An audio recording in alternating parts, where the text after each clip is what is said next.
selamat malam. Kembali lagi bersama kami di Bacot Balap. Ya, akhirnya nih kita masuk lagi nih ke segmen spesial nih di channel ini yaitu Jujur Opini, di mana kita akan beradu opini tentang topik yang hangat di dunia F1 nih. Nah, setelah akhirnya kita masuk ke tes sesi pramusim Bahrain ya kemarin, dan dengan banyak kejadian itu jadi menarik di tes pramusim kemarin. Tim mana nih akan kuat nantinya di 2006 nanti? Yuk kita masuk ke pembahasan. Oke, sebelum kita masuk ke pembahasan peta persaingannya, mungkin kita recap dulu ya apa yang terjadi di Bahrain kemarin, gambaran besarnya aja.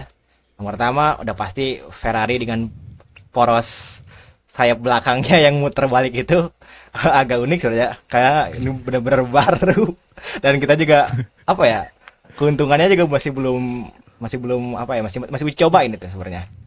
Artinya kan keuntungannya si mekanismenya itu kayak pesawat terbang, saya pesawat terbang aja gitu. Yang kalau misalkan spoiler biasa downforce ke bawah, kalau ini ya uplifting ke atas gitu.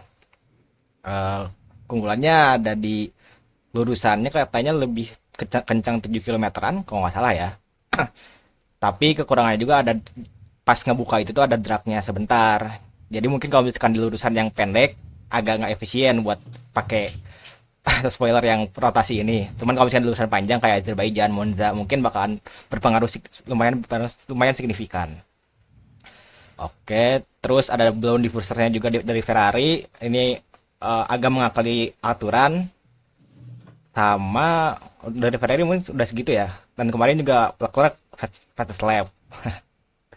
Terus kalau dari Mercedes ya kita tahu sendiri udah lama itu makan rasio kompresinya mesinnya kan yang katanya masih bakalan bertahap sampai Agustus. Jadi Toto Wolff punya nafas lega lah buat itu.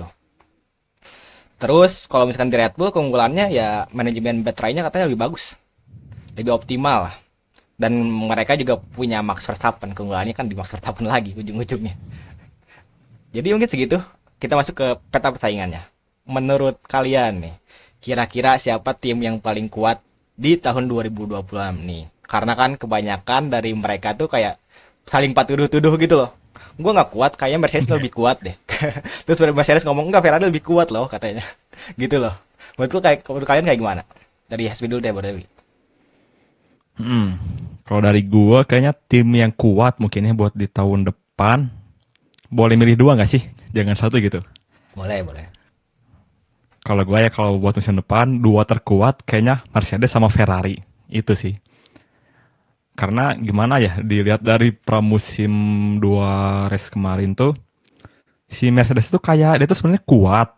Cuman itu kayak main apa sih main aman, main sembunyi-sembunyi kayak enggak lah gue gak sekuat itu juga. Cuman ada beberapa momen saat dia lagi pramusim dia tuh kelihatan kuatnya. Yang kita tahu tuh dia tuh kuat masalah di apa sih banyaknya lap itu dia Long tuh run. kuat. Long run-nya dia kuat. Sedangkan Ferrari dia tuh tim yang kayak disepelekan musim kemarin. Ternyata apa sih visi dia untuk berkomitmen penuh di pengembangan aeronya dia malah berhasil sekarang tuh di kualifikasi sementara ya. Itu yang agak mengagetkan soalnya di antara tim-tim F1 semuanya hanya Ferrari doang yang inovasi di apa sih di desain mobilnya musim sekarang itu dia yang paling beda gitu paling oke. Terbukti dari apa tadi kata Eka dibicarakan di awal tentang masalah rear wing itu yang unik yang bisa muter itu kan aneh dan bikin kita juga kayak kok bisa ya Ferrari gini apakah mungkin gitu ya apa Ferrari bisa perform di musim depan atau enggak cuman ya menurut gue ya itu dua tim itu Mercedes dengan Ferrari yang bakal kuat. McLaren Ada gimana, Bi? tanggapannya kak? Nggak ada gebrakannya gitu? Gimana ya, gue tuh anggap McLaren tuh kayak 11-12 sama Red Bull sekarang nih. Jadi dua tim itu tuh sama-sama kuat cuman kayak ya udah nggak ada wahnya gitu kayak cuman ya masih tahap meraba-raba doang tapi gak ada masalah gimana-gimana banget yang ke blow up gitu.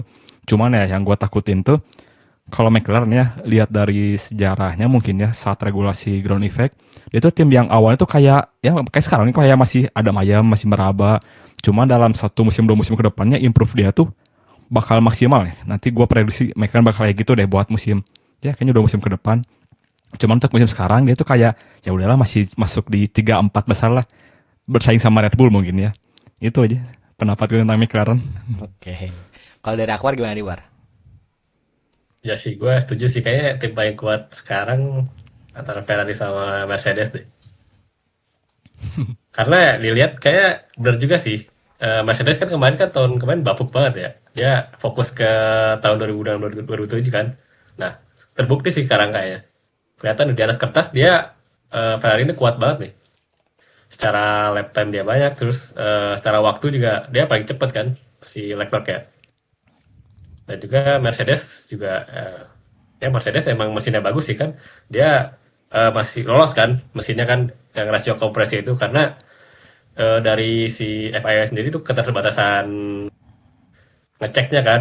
Di antara dia kan ngeceknya di suhu ruangan sama di suhu 60 derajat gitu. Dia belum bisa ngecek di suhu yang optimal tuh yang paling tinggi gitu 100 derajat ke atas. Nah itu kan masih lolos kan. Nanti dilihat nanti pas akhir Agustus ya kak Iya, baru Agustus. dicek lagi kan tuh kan. Nah itu sih. Tapi nggak tahu ya kalau misalnya pas nanti Agustus nanti kalau misalnya bisa ada teknologi baru dari FIA bisa dia bisa apa mengecek kompresinya di suhu optimalnya tuh. Nggak tahu nih Mercedes kayak gimana kalau misalnya ada perubahan regulasi ya. Masalahnya yang Itu kena sih. bukan cuma Mercedes doang, McLaren, Semua ya. Williams, Alpine. Itu kayak Iya. Soalnya itu kan ya kak, yang dites itu bukan satu poin doang, ternyata banyak yang aspek yang bakal dites tuh nanti. Iya. Jadi ya banyak tim yang sial juga nanti. Eh, dari gue sendiri, long run-nya Mercedes kata Asbi ya bener serem banget dia 137 kalau nggak salah Kimi Antonio tuh. Terus konsisten juga kan long run-nya tuh 137 137 137 sementara Leclerc tuh kalau gua perhatiin long run-nya masih 138 139 masih agak jauh lah satu detikan bedanya. Jadi mungkin ke depannya Mercedes bakalan ngeri sih. Tapi kalau misalkan short pace-nya mungkin emang Ferrari kuat gitu ya. Kayak Leclerc juga kan emang kuatnya di short pace gitu. Dan kayaknya bener juga sih Mercedes tuh sandbagging banget sih. Kita lihat nanti di Australia aja kayak gimana. Kata Max Verstappen juga kan kayak gitu. Ini pasti Mercedes nyimpen sesuatu nih. Lihat aja nanti di Australia bakal sejauh apa katanya tuh. Cuman ya sebagai tifosi gue masih berharap sih soalnya emang banyak inovasi yang nggak terduga lah datang dari Ferrari. Termasuk juga yang startnya katanya lebih bagus dibandingkan tim-tim yang lain kan.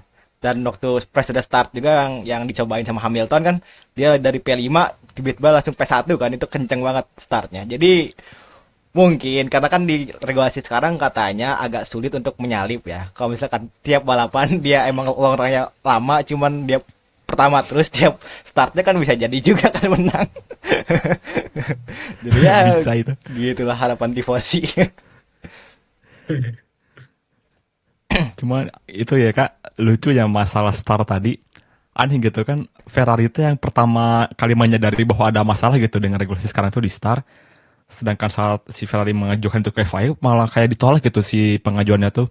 Nah, gara-gara itu kan Ferrari langsung belajar kayak gimana cara buat mengatasinya. Nah, sedangkan di tes kemarin banyak tim yang masalah. Jadi ini emang Ferrari di musim sekarang tuh kayak satu langkah di depan daripada tim lain deh menurut gua ya. Dan itu Soalnya kayak sebenarnya kasih harapan banget Ferrari. awalnya ada penolakan dari tim lain wi makanya nggak di ini sama FIA juga. Tuh kan, sekarang jadi karena getahnya tim lain tuh. Jadi sama-sama susah. Terbukti tuh yang siapa ya Audi ya yang ada stall Iya si di stall. Hulkenberg kan. Betul. Katanya start itu kan bakal dilamain 5 detik nggak usah. Entah itu membantu atau enggak ya, tapi kayaknya membantu banyak sih buat tim-tim lain itu. Ya, Ferrari juga pakai hak vetonya buat memblok itu kan, memblok startnya lebih lama lagi kan. Kata Ferrari punya Iya hak ya. veto gara-gara dia udah lama ada di F1. Jadi emang banyak yang berubah dari regulasi baru tuh banyak anomali mungkin ya kita sebutnya. Iya. Makanya ya mungkin nanti kita kalau saat race sudah mulai kayaknya bakal banyak yang susah diprediksi deh menurut gua ya. Entah itu masalah siapa yang bisa tiba-tiba podium, siapa yang yang ini tuh yang masalah racing line itu. Gue tuh takutnya nanti racing line di setiap race tuh ada yang berubah gitu gara-gara masalah lock up lah atau gimana gitu. Jadi kayaknya bakal seru deh nanti. Nggak dan tahu juga sih. serunya nanti ini sih kayak manajemen baterainya dari setiap pembalapnya tuh. Kayak Iya, Nah, Max itu juga. Verstappen kan yang apa sih ngajarin cara baru kan dia yang iya, iya. apa ngeremnya tuh pas di Di tikungan. tikungan kan dia pakai rem kecil gigi kecil Ya. biar biar apa ininya besar RPM-nya. Itu kan membantu banget kan buat baterai kan. I- Iya aja. Lihat si Verstappen tuh kayak gua lagi main simulator aja bar. Kayak lagi main sim racing, jadi kalau udah tikungan langsung cepet-cepet buruin turun downshift. Ternyata dilakuin sama si Max. Keren juga dianya. Tapi tim lain belum tentu bisa ngelakuinnya soalnya kan gearboxnya mungkin yang Nah, Red Bull dirancang buat Max Verstappen gitu loh. nah, itu yang kata gua bakal seru tuh. Soalnya tiap tim punya senjatanya masing-masing deh ini mah. Jadi Iya, iya. peta persaingannya tuh kayak kompleks buat dijelasin tuh. Susah lah buat diprediksi buat dua selain Mercedes sama Ferrari ya. Dan apa ya, kalau kemarin gua lihat di pre-season test Bahrain juga di long straight pertamanya tuh, kayak si Hajar kalau nggak salah, baru juga di pertengahan long straight gitu, udah habis ininya baterainya. Itu kayak, wah, kepelan nih mobilnya kayaknya nih. Emang bakal pelan sih. Makanya itu tuh yang ada berita terbaru tuh katanya McLaren tuh ngasih usulan. Kalau bisa tuh si daya baterainya mending besarin aja gitu biar gak cepet habis lah kalau di lurusan. Jadi biar seru dibandingkan yang sekarang kayak kayak guna gak guna kan kalau lihat Hajar kemarin tuh kayak udah di lurusan kepake baru berapa detik juga udah habis jadi malah endingnya kan balik lagi ke metode slipstream tuh kan jadi kayak kurang berguna juga. Iya sih, mau gimana lagi, tapi kan baterai ini berperan penting banget di regulasi sekarang. Hmm. Itu kayak jadi lebih mirip ini nggak sih? Formula E. Eh, Tapi kata bos si Formula E katanya lebih bagus Formula E itu dibandingkan F1 masalah baterai. Katanya ini mah. katanya. Sampai bilang ke si Max kalau lu mau coba gimana bagusnya kita, lu cobain aja bebas sih tinggal atur jadwal aja. Ada kan rumor itu tuh. Oke, mungkin peta persaingan yang papan atasnya udah ya, papan tengahnya deh boleh. Dari Akbar dulu, Bar, gimana Bar? Menurut lu Bar? Papan tengah ya, papan tengah. Kayaknya kalau di papan tengah, gue lihat dari datanya ya, bentar. Kayak Haas bakal bagus deh. Ya. Dia bisa ke 5 lah ya. Wow. Haas, terus maksudnya kelima dari Iya, tim. iya, iya, iya. Kan ya bukan bukan kelima podium ya. Bisa juga sih sebenarnya kelima podium. Kelima Bisa gitu. juga ya. Tapi kalau dari itu mungkin beberapa race lah kayak nggak setiap race kelima gitu. Secara tim kayaknya Haas deh. Menurut tadi saya lihat sekarang juga bagus juga sih dia. Dan juga pakai mesin Ferrari juga kan dia. Iya. Wah, Katanya kan mesin Ferrari rehabilitasnya bagus. Dia baru sekali doang ganti mesin dari Barcelona kemarin sampai ke Bahrain hari kedua kok nggak salah. Dan Iya sih. Haas. Dari gue itu sih. Iya sih, Haas kemarin tampilnya lumayan optimal ya. Haas dan Alpine. Nggak tahu ya Alpine kayak gimana ya. Soalnya present test yang tahun kemarin juga Alpine bagus. Ternyata kan hasilnya juru kunci gitu. Kalau misalkan Haas, apa ya tadi gue mau ngomong apa ya? Apalagi ya anjing. Oh, Haas tuh tim yang low budget banget sebenarnya. Dia kayak si Jin Haasnya kan terkenal pelit kan. Makanya si Gunther Steiner juga keluar gara-gara itu. Bakalnya di momen epic kalau misalkan nanti Haas bisa juara konstruktor kelima kayak kata Akbar tadi atau keenam juga menurut gue bagus sih. Kan kemarin Ocon juga udah sempat dibalengin sama si Ayo Komatsu kalau nggak salah tuh. Dia katanya ya jangan kayak tahun kemarin. Tahun kemarin kan Ocon tuh kalah sama Berman jauh banget poinnya. jelas. Menurut lu Aspi? Gue kayaknya setuju deh buat ini. Haas buat tim papan tengah yang bakal perform. Ya, pasti Haas deh. Gak tau gimana ya. Soalnya yang gue lihat di sosial media ya. Sekarang tuh banyak orang yang tiba-tiba mendadak jadi fansnya Haas. Karena udah pada diakuisisi sama Toyota makin besar sih logonya. Jadi gitu aja sekarang penjualan Haas tuh makin naik gitu lah. Dan juga ditambah sama dari hasil pramusim kemarin kan Haas kayak gak mengecewakan jadi intinya selalu bagus itu lah dengan tim yang tadi kata Eka budgetnya tuh minim dan gue curiga ya ini mah di musim ini kayaknya Haas bakal ada salah satu drivernya antara itu Berman atau Ocon yang bisa masuk podium deh nanti di race setidaknya gitu ya soalnya balik lagi tadi kata gue masalah anomali tuh jadi di sini tuh tim yang kita unggulkan tuh gak mungkin bisa 100% konsisten gitu ya kayak masa-masanya Max di tahun 2023 atau Ferrari atau yang lain Ferrari. gitu ya. Cuman ya Hamilton dah. Cuman yang musim sekarang gue malah jadi yakin Berman mungkinnya prediksi gue dia bisa podium duluan. Jadi itu. Oke. Masuk ke juru kunci berarti. Ya ini udah tahu siapa juru kuncinya. Yang kemarin-kemarin misu-misu. Ini nih pemiliknya udah investasi jutaan dolar, datengin Adrian Newey, punya pembalap Fernando Alonso, tapi datang mesin Honda malah jadi amburadul. Lu setuju kan? Aston Martin yang bakal jadi juru kunci. Gimana ya?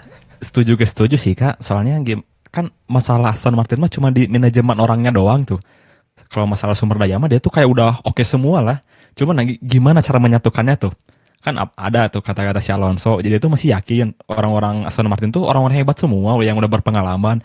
Cuman nah itu PR-nya gimana cara menyelesaikan masalah satu-satu pihaknya gitu tentang ego, misalnya masalah mesin, baterai, sasis, cara manajemen orangnya dan lain-lainnya gitu. Nah, kalau misalnya itu sampai akhir musim gak terselesaikan, mungkin dia bakal jadi tim juru kunci bawah malah susah improve dan Alonso lagi yang bakal jadi korban dari next GP musim 2026 ini. Cuman ya kalau misalnya ada gitu momen misalnya Aston Martin udah nemu solusinya, mungkin dari si Bahnewi gimana, mungkin Aston Martin bisa naik tiba-tiba gitu performanya. Itu sih menurut pendapat gue. Menurut lu Bar gimana Bar? Aston Martin Bar? Ya sama sih kayak gitu sih. Termasuk kayak masuk Honda jadi kurang di mesinnya ya. Secara dari mesin kayak Honda juga sekarang kayak jadi jelek gitu deh. Karena kan kemarin kan mesin itu kan dia Honda sama apa RBPT. Red Bull itu kan dia RBPT kan dia collab kan jatuhnya kan. Bukan dari Honda doang kan. Ya, ya. Sekarang maksudnya dari dia sendiri kan di Aston Martin ini. Honda yang ngembangin sendiri gitu. Jadi kurang aja mesinnya. Hmm. Dan dari teknisi Honda yang tahun-tahun kemarin juga pada pindah ke Red Bull sebenarnya. Jadi ya Honda ini tuh Nah, entah itu baru atau gimana ya, gue nggak tahu juga. Tapi Honda itu emang jadi mesin yang mungkin kurang reliabilitas ya. Soalnya kemarin juga pas di preseason yang minggu kedua emang banyak masalahnya. Entah itu Stroll yang tiba-tiba mesinnya mati atau Fernando Alonso yang tiba-tiba menepi ke run of area. Jadi ya mau nggak mau cepat atau lambat Adrian Newey sama Lawrence Stroll ya kalau salah namanya tuh ya. Dia harus menemukan solusi dari mesin Honda ini jangan sampai kejadian kayak McLaren-nya tahun 2016 yang waktu si Fernando Alonso GP2 engine keterulang kembali nanti. itu emang lucu sih. Tapi ada masalah Aston Martin kan bukan dari mesinnya doang. Ada masalah gearbox tuh, masalah PU. Jadi pelik lah masalah Aston Martin sekarang itu. Malah gue salut misalnya kalau si Newi bisa improve gitu di musim kedua nanti. Cuman ya lihat dari sekarang kayaknya susah deh dia untuk bisa bersaing. jadi mirip Mattia Binotto anjir. Iya, iya. Jago bikin aerodinamika doang. Jadi prinsipal sekarang dia pusing tuh cara ngelola orang-orangnya. Tapi soal aerodinamika emang menarik banget dari Adrian Newey ini kayak McLaren-nya MB420 yang Kimi Räikkönen itu diadaptasi ke sana. Pokoknya ini kayak kolase desainer-desainer yang lama Adrian Newey dimasukin ke mobil ini gitu. Cuman jadinya ya mungkin Honda juga kesulitan buat ngaplikasiin ke sasisnya ya. Tapi ya nggak tahu juga sih Aston Martin kayak gimana ke depannya nanti. Tapi itu udah pasti lu yang juru kunci Aston Martin nggak akan misalnya kayak Audi atau Cadillac gitu yang tim baru itu tuh dua-dua. Kayaknya kita kurang ngebahas mereka berdua nih. Audi. Kok Cadillac masih pakai mesin Ferrari, cuman kemarin emang performanya kurang sih bisa dibilang ya. Agak jauh lah dari tim-tim yang lain. Kalau Audi, jujur gue nggak terlalu merhatiin loh. Tapi kayaknya kabar yang beredar lumayan bagus juga. Ada peningkatan lah seenggaknya dari Barcelona yang kemarin sempat mogok segala macam masuk ke Bahrain ini lumayan bagus. Sih. Gue juga setuju sih. Jadi emang ya udahlah pastilah juru kunci Aston Martin. Gue gak tahu bantahan apa lagi yang bisa menaikkan performa dia buat musim depan aja. Aduh. Kesian juga si Alonso aduh. Untung Max nggak jadi sign ke sana. Iya, ya. Udah paling bener di Red Bull aja lah sekarang mah. Kan kita juga malah gak nyangka tuh Red Bull yang ganti mesin ke Ford malah sekarang reliabilitasnya malah bagus kan, oke. Itu kan gak diprediksi juga tuh. Hmm. Tapi kemarin entah kenapa ya pas di desain precision testnya Bahrain kemarin Red Bull tuh pas ada masalah tuh pas bagian Isaac Hajarnya doang. Pas bagian Max Verstappen kayak dia mau tes lancar-lancar aja. Atau ini tipikal Red Bull tuh Kak, buat percobaan kasih ke driver nomor 2-nya aja lah. Si Mung- Max mah udah settingan yang maksimal tuh aja. Mungkin. Jadi kan emang selalu gitu kan ya, lihat polanya tuh kalau di Red Bull tuh.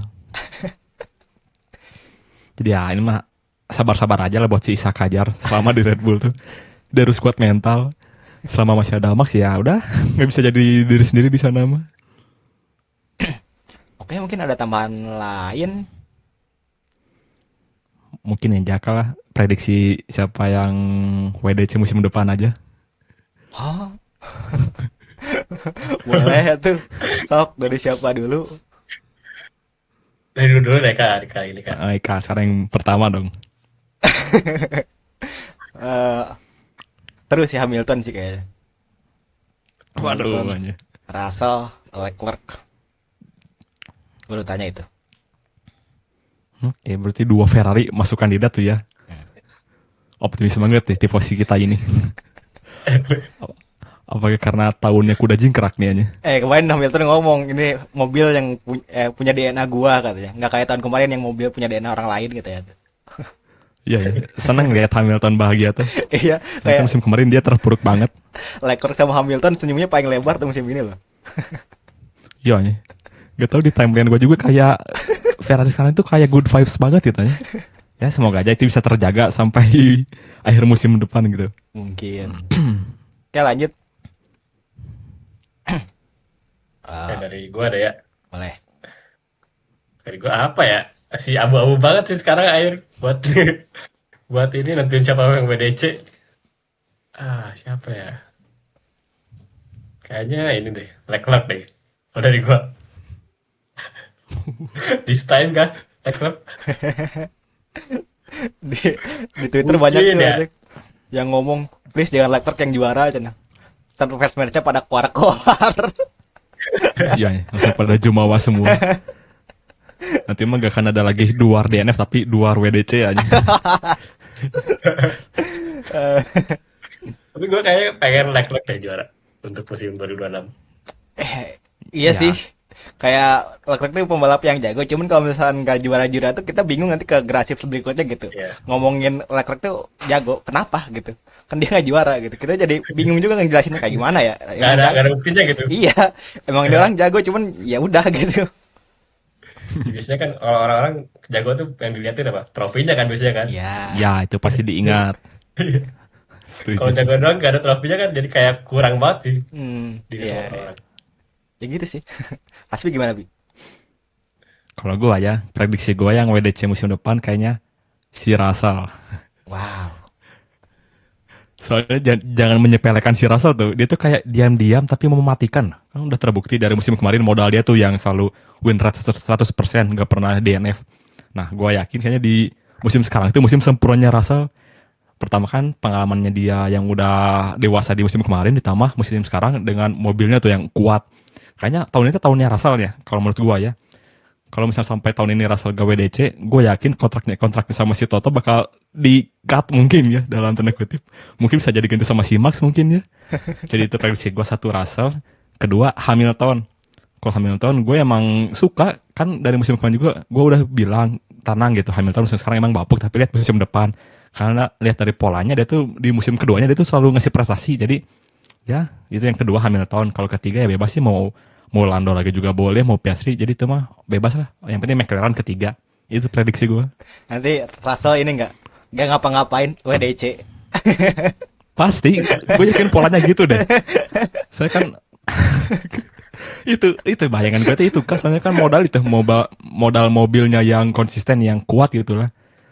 Jadi gue malah yakin itu betul kata-kata tadi. Jadi lucu gitu nanti tiba-tiba WDC lagi bukan tiba-tiba podium the next level gitu. Lucu banget Russell tuh kenapa ya? Iya. Tapi kalau misalnya nanti Mercedes nih, Apa? mesinnya nanti ilegal gimana, Bi?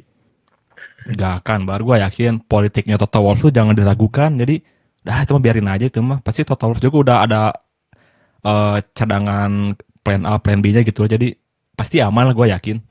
Soalnya lo lihat sendiri aja mayoritas tim iPhone kan pakai mesin Mercedes. Kalau sampai dikasih sanksinya berat, kayaknya bakal bahaya juga mungkin ya buat ke tim-tim lain. Pasti bakal banyak yang support buat Mercedes. Jadi aman lah. Kemungkinan sih kalau misalkan emang terbukti ilegal, tapi kayaknya enggak sih. Kemungkinannya bakalan di tahun ini nggak apa-apa gitu. Cuman tahun depan lu ganti ganti mesin. Jadi jangka Malah panjang ya, sebenarnya. Kenapa? gue malah punya prediksi kayaknya yang bakal kena sanksi Ferrari deh. Kenapa? Dengan dengan temuan-temuan desain aeronya tuh. Gak tahu ya ini mah cuman firasat doang gitu ya. Kan gak ada yang tahu juga. Oke. Itu doang sih. Ya itu desainer Ferrari yang aerodinamik sekarang itu Loic Serabi. Jadi mantan desainernya Mercedes pas zaman Hamilton lagi dominasinya banget. Tuh.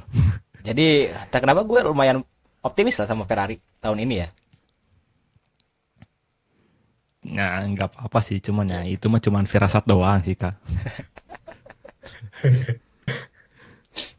Oke, mungkin disudahkan atau ada lagi? Udah sih. Hmm, udah deh, udah cukup soalnya nggak ada yang dibahas. Ya, ketemu lagi Australia mungkin, Oke, Bang. oke, segitu dulu untuk pembahasan kali ini. Kita nanti ketemu lagi ya di GP Australia ya. Kami pamit undur diri. Yuk.